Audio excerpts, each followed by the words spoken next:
Hi అండి, welcome back to my channel Soni Subbu vlogs. ఈ రోజు రెసిపీ వచ్చేసి ఓరియో మిల్క్ షేక్ అండి. చాలా టేస్టీగా ఈజీగా 10 రూపీస్ ఖర్చుతో మనం ఇంట్లో ఉండే వస్తువులతో ఓరియో మిల్క్ షేక్ చేసుకోవచ్చు. సో ఇంకా లేట్ చేయకుండా రెసిపీలోకి అయితే వెళ్ళిపోదాం.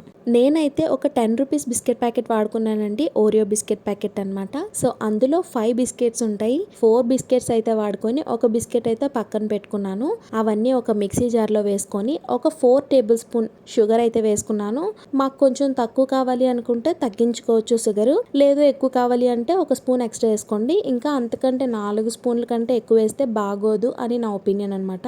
సో బిస్కెట్స్ ని కొంచెం చిదిపేసి వేసుకొని దాంట్లో 4 టేబుల్ స్పూన్ షుగర్ వేసుకొని పాల ప్యాకెట్ అయితే డీప్ ఫ్రీజర్ లో పెట్టుకొని ఐస్ చేసుకోవాలండి, బర్క్ చేసుకోవాలన్నమాట.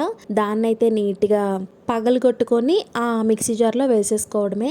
లేదు మేము నార్మల్ పాలు వాడుకుంటాము అనుకుంటే పచ్చి పాలను వేసుకొని దాంట్లో కొంచెం ఐస్ క్యూబ్స్ అయితే వేసుకోండి. నేనైతే డైరెక్ట్గా ఐస్ బర్క్గా మారిన పాలను వేసుకున్నాను కాబట్టి ఇంకా నేను ఐస్ క్యూబ్ వాడటం లేదు. దాంట్లో కొంచెం వాటర్ వేసుకొని మిక్సీ జార్లో మిక్సీ చేసేసుకోవడమే చక్కగా. చూసారు కదండి, మనకి ఓరియో మిల్క్ షేక్ అయితే రెడీ అయిపోయింది. మీకు కావాలి అనుకుంటే ఇంట్లో ఉంటే మాత్రం ఐస్ క్రీమ్ వేసుకోండి ఇందులో కొంచెం, ఇంకా చాలా బాగుంటుంది.